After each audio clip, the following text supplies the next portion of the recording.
Assalamualaikum warahmatullahi wabarakatuh. Teman-teman apa kabar? Gimana selama masa krisis wabah corona, kegiatannya apa aja? Nanti isi di komentar ya. Terus gini, malam ini saya mau membahas satu topik, yaitu kenapa depresi itu nggak boleh disebut itu dia kurang iman ya. Nah, ini masih banyak stigma di tengah masyarakat yang menganggap gangguan depresi itu atau gangguan jiwa pada umumnya itu dianggap sebagai disebabkan oleh kurang iman orang tersebut gitu ya. Nah, ada beberapa alasan untuk menjelaskan itu yang bisa digunakan teman-teman nanti kalau juga mengedukasi orang awam ya.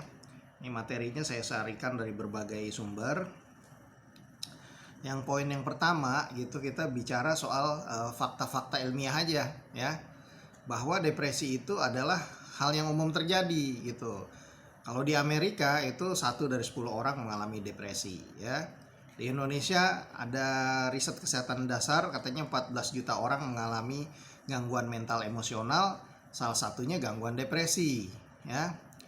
Nah, di tahun 2020 diduga itu gangguan mental emosional itu bisa menjadi penyebab kematian kedua setelah penyakit jantung di Indonesia gitu. Jadi ini cukup serius. Nah, data dari WHO tahun 2030, gangguan depresi akan menjadi bagian dari 5 besar penyakit yang mengakibatkan beban penyakit terbesar di dunia. Nah, beban penyakit ini maksudnya apa? Ongkos ekonominya gitu. Jadi ketika orang sudah mengalami gangguan depresi, untuk nyembuhinnya kan butuh biaya itu ya, baik pengobatan, terapi, rawat inap dan sebagainya, itu biayanya besar sekali gitu. Karena proses pemulihan gangguan depresi itu bisa bulanan gitu atau tahunan bahkan ya. Beda dengan penyakit-penyakit lainnya yang bisa singkat gitu. Kecuali ya itu tadi penyakit jantung kan ya juga penyakit yang kronis seringkali ya. Nah, jadi dia bisa masuk ke kelompok 5 besar penyakit yang mengakibatkan beban penyakit terbesar di dunia. Jadi serius banget. Nah, data WHO pula di tahun 2012, 1 dari 20 orang mengalami gangguan depresi katanya. Atau sekitar 800.000 orang sampai 1 juta orang setahun itu mengalami meninggal dunia karena bunuh diri. Nah, bunuh diri itu disebabkan oleh gangguan depresi umumnya ya. Atau sekitar 3.000 orang tiap 1 hari ya. Atau 1 orang setiap 40 detik. Nah, itu gambaran-gambaran statistik yang ingin meyakinkan bahwa itu masalah yang sangat umum, bukan satu yang langka gitu ya. Terus dari data WHO juga yang saya kutip dari CNN, bunuh diri adalah penyebab utama kedua kematian di kalangan pemuda yang berusia antara 15 dan 29 tahun. Setelah kecelakaan di jalan, dan di kalangan remaja putri yang berusia 15 sampai 19 tahun adalah pembunuh terbesar kedua setelah saat kelahiran. Gitu. Pada remaja lelaki, bunuh diri menempati posisi ketiga di belakang luka di jalan dan kekerasan antar manusia. Jadi intinya yang membunuh generasi muda itu nomor satunya itu untuk yang laki-laki kecelakaan di jalan, yang kedua mungkin kehamilan dini dan melahirkan gitu. Akibatnya dia kalau dia melahirkan di usia muda itu seringkali terjadi kematian. Nah, yang membunuh kedua adalah gangguan depresi itu tadi ya. Nah, jadi ini benar-benar angka-angka yang menggugah kita semua untuk sadar bahwa gangguan depresi itu banyak terjadi di sekitar kita ya. Alasan yang kedua ya, gangguan depresi itu bukan ciri bahwa kita akan mendapatkan wahyu dari Tuhan, atau ketika kita depresi itu nanti sebenarnya itu ya ujian dari Tuhan. Ya mungkin ada benarnya, tetapi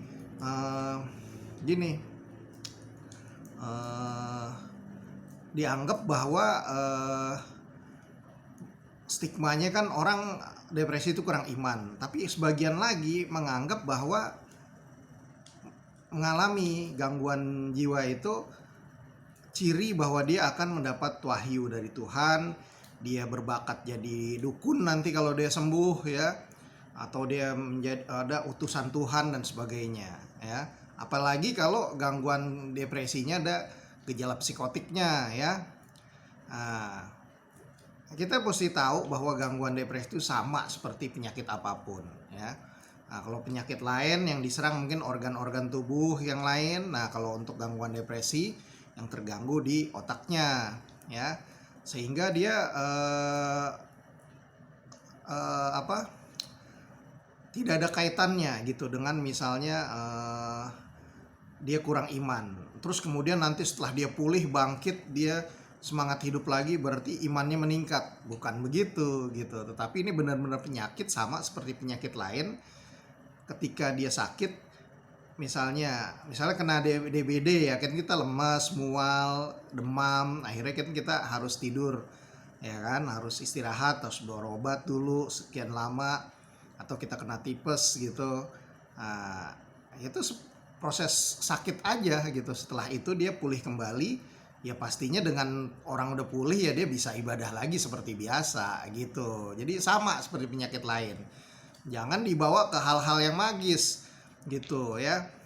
Memang sih ketika kita pulih ya penyakit apapun lah, misalnya kita kena penyakit kanker terus kita udah hampir mati, ternyata kita pulih ya setelah kemoterapi dan sebagainya, kita pulih lagi ya, pastinya kita mendapat, seakan-akan kita mendapat kesempatan kedua dalam hidup, mendapat pencerahan.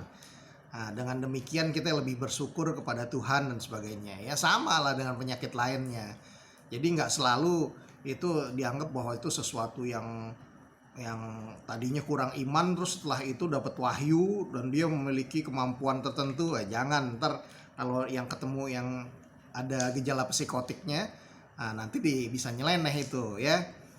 Terus poin yang ketiga, ada orang yang umumnya meyakini bahwa dengan mengubah cara berpikir itu bisa nyembuhin gangguan depresi. Ya memang sih salah satu tujuan terapi ya untuk gangguan depresi adalah mengubah yang tadinya dia itu negatif thinking mulu, ngeluh mulu, susah ikhlas misalnya dianggapnya, kemudian menjadi lebih positif. Salah satu tujuannya begitu. Tetapi untuk mencapai tujuan itu nggak sesimpel itu. Seakan-akan kita dengan mengubah pola pikir seperti membalik telapak tangan akan pulih kembali ya. Banyak yang orang bilang begitu, dia karena dia awam, dia dengerin keluhannya orang gangguan depresi yang misalnya, aduh kenapa hidup saya gini, padahal kamu lebih beruntung, kamu ini kamu yang kalau mau sembuh dari dirimu sendiri. Jadi orang mesti positif dong, ubah cara pikirnya. Kalau kamu bisa ngubah cara berpikirmu, kamu bisa sembuh ya. Itu tadi ada benernya ya, bahwa kita harus tumbuh semangat dari kita sendiri dan sebagainya. Tetapi kalau gangguan depresinya berat, tidak bisa kita tunggu dia tumbuh sendiri, enggak. Tetapi justru terapi dulu gitu, dengan pengobatan, dengan konseling, dengan dukungan sosial dan sebagainya, baru dia bisa tumbuh semangat untuk pulihnya. Karena dengan obat itu keseimbangan kimia di otaknya bisa diseimbangkan, serotonin di otaknya tuh meningkat, dia akhirnya mulai tumbuh semangat hidup lagi gitu. Tapi kalau misalnya dia nggak diobatin, hanya dikasih semangat aja gitu-gitu ya, kasih motivasi, suruh nonton video motivator ya nggak bisa itu. Kalau video-video motivator, buku-buku motivasi itu buat orang yang sehat bisa, tapi untuk orang yang sudah gangguan depresi, udah ada dorongan bunuh diri, gagasan bunuh diri, itu sebaiknya segera dibawa berobat ke psikiater ya. Kemudian orang berpikir gini, oh tadi dianggapnya karena dia ngeluh melulu dianggap kurang bersyukur, kurang ikhlas, nih kuncinya harus kembali ke kitab suci. Nah permasalahannya gini, kitab suci itu isinya metafor-metafor yang multi tafsir, tergantung kondisi orangnya tersebut gitu. Nah Kalau orangnya sendiri dia udah terganggu pikirannya, terus disuruh baca kitab suci, dia disuruh menafsirkan di situ, mengambil makna. Ya saya khawatir kalau kondisinya seperti itu bisa-bisa pemaknaannya malah kurang tepat dan tidak mendukung untuk pemulihan dia gitu ya. Misalnya gini, dia merasa sedih, murung karena moodnya rendah sekali gitu. Merasa dia tidak berharga, nggak ada gunanya saya hidup dan sebagainya. Terus kemudian disuruh baca ini kitab suci yang dia ambil yang justru membuat dia merasa bersalah. Oh saya orang nggak bersyukur ini sebaiknya dihukum. Oh saya layak mendapat hukuman Tuhan. Saya udahlah saya mati aja, biarinlah saya masuk neraka gini-gini. Nah kan jadinya nggak baik begitu ya. Atau kalau orang yang sudah mengalami gejala psikotik, ada halusinasi, delusi, khawatirnya malahan itu tadi seperti poin yang kedua tadi, dia mulai merasa bahwa dirinya itu sedang mendapatkan ujian dari Tuhan, akan diangkat derajatnya menjadi utusan Tuhan. Nah repot ini ya. Bisa-bisa dia nyeleneh gitu. Atau ya tadi dia merasa ngambil ayat-ayat yang membuat dia semakin terpuruk, makin merasa berdosa, pendosa, kotor. Nah, apalagi kalau misalnya dia katakanlah misalnya dia korban pelecehan seksual atau pemerkosaan, akhirnya dia merasa dirinya kotor. Adalah saya layak mati aja. Nah, bisa-bisa terjadi beneran bunuh diri ya. Jadi menurut saya sih kalau kondisinya udah gangguan depresi ya cukup berat, justru jangan kita suruh baca kitab suci. Mendingan dia diajak konsultasi ke psikolog dulu. Kemudian kalau psikolog merasa bahwa ini membutuhkan bantuan pengobatan, obat antidepresi, pasti dirujuk ke psikiater. Nah ketika tuh barengan jalan, ditambah dukungan keluarga dan sebagainya, dia udah mulai pulih, optimis lagi, baru boleh dia mendapatkan pembinaan keagamaan. Jadi timingnya harus tepat gitu.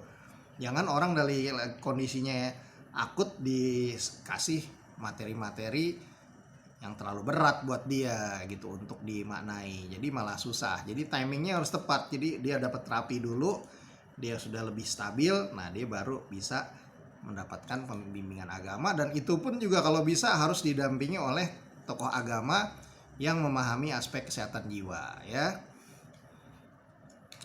sehingga yang diajarin itu nanti lebih kepada harapan bahwa hidup ini banyak kasih dan sayang Tuhan ya. Terus kemudian ada rahmat yang tidak ada putusnya dari Tuhan. Kita mesti bersyukur dan tumbuh harapan untuk bisa melanjutkan hidup lagi gitu ya. Nah yang yang kelima nih, orang selalu membandingkan ya. Jadi yang kelima ini, penderitaan hidup beda dengan ngalamin penyakit. Orang selalu membandingkan, lu segitu aja ini, segitu aja kok lu depresi sih, kan lu pura-pura kali. Lu kayak gitu doang, lo diremehin malahan, dianggap lebay. Terus kemudian dibandingkan lagi dengan orang yang mengalami disabilitas. Dia aja tubuhnya nggak lengkap, ini dia bisa bangkit. Nah kalau tubuh lengkap begini kok ngeluh melulu sih? Nah nggak gitu caranya ya. Nah, jadi sangat beda orang yang mengalami gangguan otak seperti depresi, skizofrenia, bipolar, beda dengan orang yang mengalami kesulitan hidup biasa ya, atau orang yang tadi mengalami disabilitas dan sebagainya. Justru di sini kita dapat pelajaran bahwa apa? Kalau orang walaupun misalnya tubuhnya ada disabilitas fisik nih ya, tetapi otaknya itu sehat, organ otaknya sehat, dia akan bisa tetap optimis, bisa cari solusi dari masalah yang dihadapi sehari-hari gitu. Orang yang sedang dalam kesulitan hidup bertubi-tubi tapi kondisi otaknya masih sehat, faktor biopsikososial spiritualnya mendukung, dia akan bisa tetap bangkit dan mencari solusi dari permasalahan hidupnya. Nah, sementara orang yang sudah mengalami gangguan otak nih, udah mengalami gangguan depresi, itu biasanya faktor biopsikososialnya udah kurang mendukung. Misalnya dia ada genetik depresi, misalnya dari orang tuanya, kakeknya, omnya dan sebagainya, itu udah ada genetiknya gangguan jiwa, itu pastinya lebih rentan ya.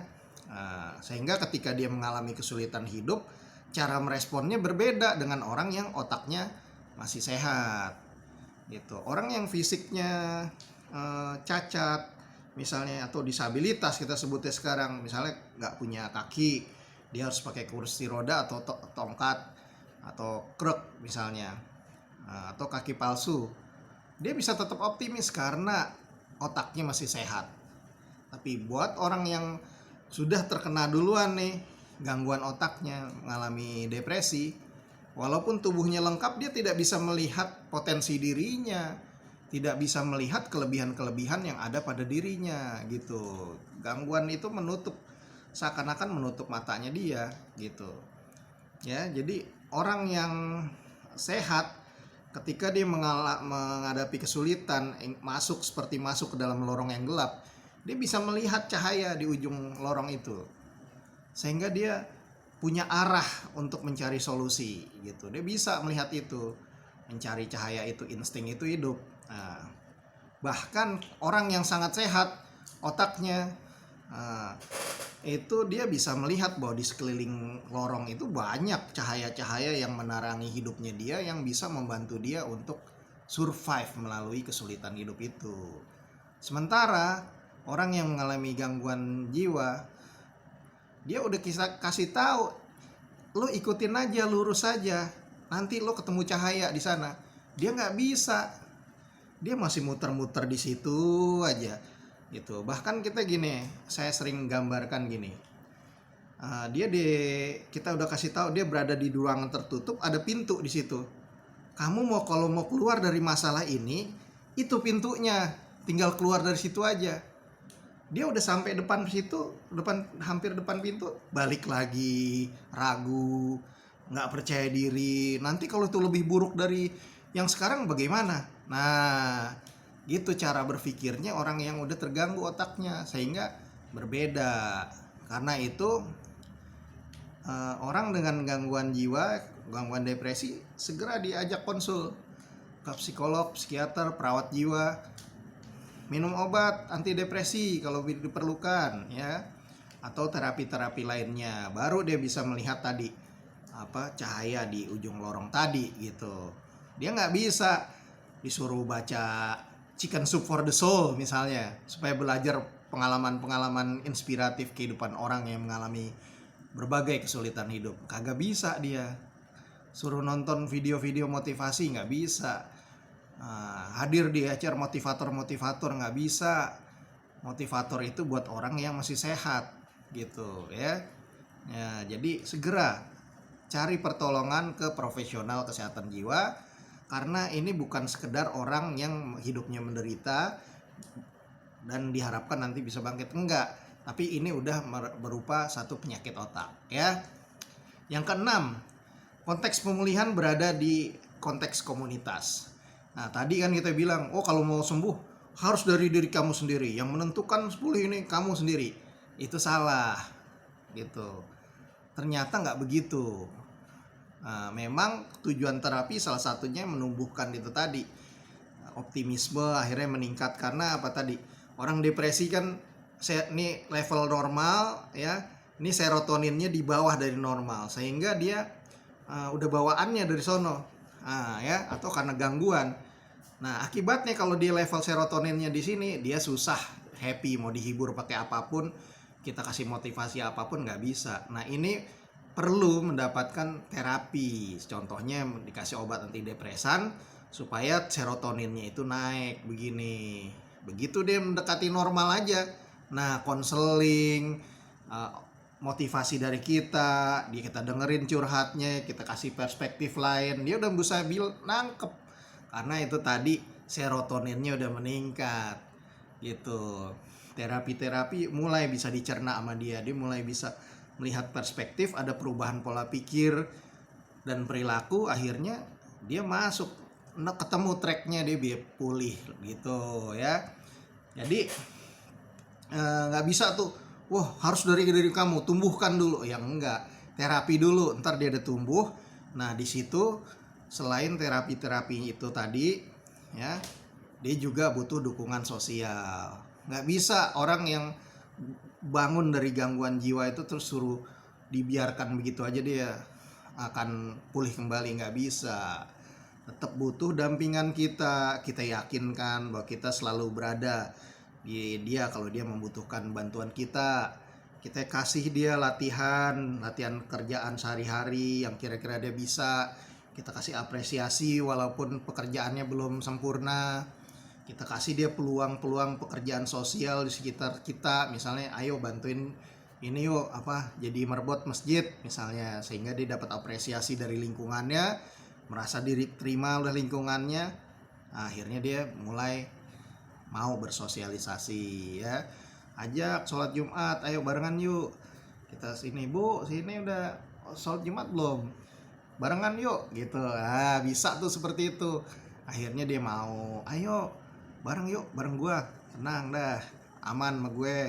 Nah gitu, akhirnya dia mau. Dan disitulah peran kita ya, jadi tokoh masyarakat ya, keluarga sendiri, tokoh masyarakat, tokoh agama, mari kita rangkul. Jangan kita stigma dia, wah kamu kurang iman kamu. Akhirnya dia merasa saya kurang berharga di mata Tuhan, akhirnya dia malah males jadinya ibadah. Tapi kalau kita bilang, tidak, kamu sedang sakit aja, ayo kita mulai lagi yuk, ya kan. Allah Maha Pengampun, Maha Penerima Taubat, Maha Kasih. Dia orang sekotor apapun datang merengkuh Tuhan, akan dia peluk oleh Tuhan gitu. Nah caranya begitu, jadi tokoh agama, sehingga dia bisa masuk lagi ke dalam komunitasnya, merasa diterima, akhirnya dia bisa bangkit. Jadi pemulihan itu kerja sama semua orang, jadi keluarga, lingkungan, tokoh agama, tokoh masyarakat, guru, teman di sekolah, di tempat kuliah, dan masyarakat pada umumnya yang tidak menstigma dia, wah orang gila tuh, mantan orang gila, jangan gitu ya. Itu jadi konteks pemulihan berada di komunitas, peran semua orang dibutuhkan ya. Yang ketujuh, minum obat depresi bukan berarti nggak percaya Tuhan. Ada yang bilang begitu, wah lu kayak orang nggak percaya Tuhan aja, kalau masih minum obat lu belum sembuh tandanya. Udah dekatkan diri aja pada Allah ya, kalau gitu ruqyah aja lah. Ya nggak gitu, kita beragama juga harus menerima ilmu pengetahuan. Kemajuan ilmu pengetahuan itu membuka rahasia-rahasia yang dulu membuat kita jadi picik. Nah, akhirnya banyak orang yang nggak ketolong karena dulu masih anti banget sama obat gitu. Tetapi ketika kita menerima fakta ilmiah gitu, terus kemudian kita mau menerima bahwa obat ini bisa membantu kita, bahwa para psikiater itu juga banyak yang muslim, mereka juga banyak yang religius gitu, bukan tokoh agama aja. Nah, dan kita juga perlu tahu obat-obatan semuanya juga dari bahan alam gitu. Beralam itu yang ciptakan Allah Subhanahu wa taala, atau sesuai agama dan keyakinan masing-masing. Dan dokter adalah dokter ya, dokter, ahli farmasi, perawat, kemudian ahli biologi dan sebagainya, itu adalah perantara kasih Allah, kasih Tuhan kepada kita. Dialah perpanjangan tangan Tuhan untuk menolong orang-orang yang sedang sakit ya. Nggak mungkin kita harapkan Tuhan mau wujud di depan kita terus menolong kita, nggak bisa. Wujudnya yaitu melalui tadi perantara, perpanjangan tangan Tuhan, itu para profesional kesehatan gitu ya. Jadi nggak boleh tuh main saklek-saklekan, anti-antian. Tuhan ini mana, Tuhan sama ini manjur mana, Tuhan sama dokter. Ya nggak begitu dong, nggak setimpal ngebandinginnya. Masa tuh dokter dia bandingin sama Tuhan, tuh salah kaprah kalau pemahamannya seperti itu. ikhtiar sama doa tuh bareng. Bahkan ketika kita hidup ini nggak nunggu sakit dulu untuk ibadah, nggak nunggu sakit dulu untuk berdoa kepada Tuhan. Setiap saat harus kita tetap beribadah sesuai ke agama dan keyakinan masing-masing. Setiap saat kita berdoa berbarengan dengan kita berikhtiar gitu ya. Jadi nggak boleh tuh yang namanya tadi saklek-saklekan. Berikutnya, penyakit adalah rahmat dari Tuhan untuk menghapus dosa kita. Nah, kita kalau ingin membantu orang dengan gangguan jiwa sebanyak-banyaknya, kita mesti hapus stigma bahwa orang gangguan jiwa itu begitu karena dosa, karena azab, ya, karena hukuman dari Tuhan. Salah, di dunia ini siapa sih yang nggak berdosa? Tokoh agama aja pernah salah kok. Ya, semua manusia bisa mengalami persoalan hidup, bisa ngalamin penyakit apapun. Tokoh agama bisa sakit kok, ya. Sakitnya ada yang ringan, yang berat, sama seperti orang lain pada umumnya. Nah, justru pada saat sakit itu kita tahu bahwa Allah menginginkan kita belajar dari pengalaman tersebut dan mengambil makna yang positif di balik itu. Di dalam penderitaan mengalami kesulitan hidup, mengalami kesakitan, penyakit, itu Allah ingin kita belajar bahwa kita itu harus sabar menghadapi kesulitan hidup dan penderitaan supaya nanti itu Allah akan kasihan sama kita, dan disitulah penyakit menjadi sarana penghapusan dosa kita kalau kita tetap bersabar melalui semua penderitaan itu, ya. Janji Allah itu pasti, ya. Melalui janji itu diharapkan kita bisa melihat pelangi di balik hujan badai, ya, bahwa Tuhan tuh nggak kejam gitu, tapi dia ngajarin bahwa hidup ini penuh dengan naik turun gitu, ada kesulitan hidup, ada kesenangan dan sebagainya, silih berganti gitu, seperti musim aja silih berganti, dan di balik itu selalu ada kasih Tuhan, ada harapan, dan ada pelajaran. Nah, di waktu sakit kita yang sombong, waktu ini kita preman lah, kita orang yang berkuasa, pada sakit kita nggak berdaya juga kok, ya kan? Nah, kita nggak boleh sombong pada waktu kita berjaya. Kita harus menumbuhkan perasaan rendah hati dan empati terhadap orang yang juga sedang menderita. Kepedulian dan kasih sayang kepada seluruh makhluk ciptaan Tuhan, ya. Kita mesti tahu tuh, emas menjadi logam mulia hanya setelah dia melalui panasnya api peleburan. Tuh, ada pepatah seperti itu. Nah, demikian juga kita jadi manusia melalui kesulitan hidup, sakit, kita jadi welas asih atau compassionate, ya, menjadi lebih mulia dengan keberanian dan kesabaran kita melalui penderitaan hidup itu, gitu, ya. Nah, kalau di dalam Islam itu ada yang namanya disebut inna ma'al usri yusro, ya, di balik kesulitan ada kemudahan, itu janji dari Allah, ya, kita pegang itu. Nah, tapi kita juga mesti tahu bahwa kapal dibuat itu bukan untuk bersandar di pelabuhan yang damai dan tenang ombaknya, tapi dirancang untuk menghadapi badai yang dahsyat di tengah lautan, gitu. Karena itulah kalau kita sudah pernah mengalami gangguan jiwa berat, itu terpuruk ke sedasar-dasarnya kehidupan, nah, dan kemudian kita bisa bangkit lagi dengan bantuan para petugas kesehatan, bantuan keluarga, lingkungan. Nah, kita harus seperti terlahir kembali gitu. Kita nggak boleh sungkan, ikhtiar, minta bantuan, pertolongan, minum obat dan sebagainya. Nah, dengan begitu didampingi dengan berdoa, beribadah, kita jadi orang yang rendah hati, dan akhirnya disitulah Allah akan menurunkan pengampunan dan penghapusan dosa-dosa kita gitu ya. Jadi berbalik gitu, berbalik dibanding stigma bahwa ini kurang iman yang memojokkan orang yang sedang sakit di dalam ajaran agama. Justru sebaliknya itu, bahwa penyakit itu adalah sarana penghapusan dosa, ada rahmat di situ. Keren kan jadinya. Justru ini yang benar gitu, memahami itu. Nah, yang terakhir ya, kita mesti tahu bahwa pemulihan holistik terhadap gangguan jiwa itu apabila kita bisa menyeimbangkan antara tadi hablum minallah dan hablum minannasnya ya.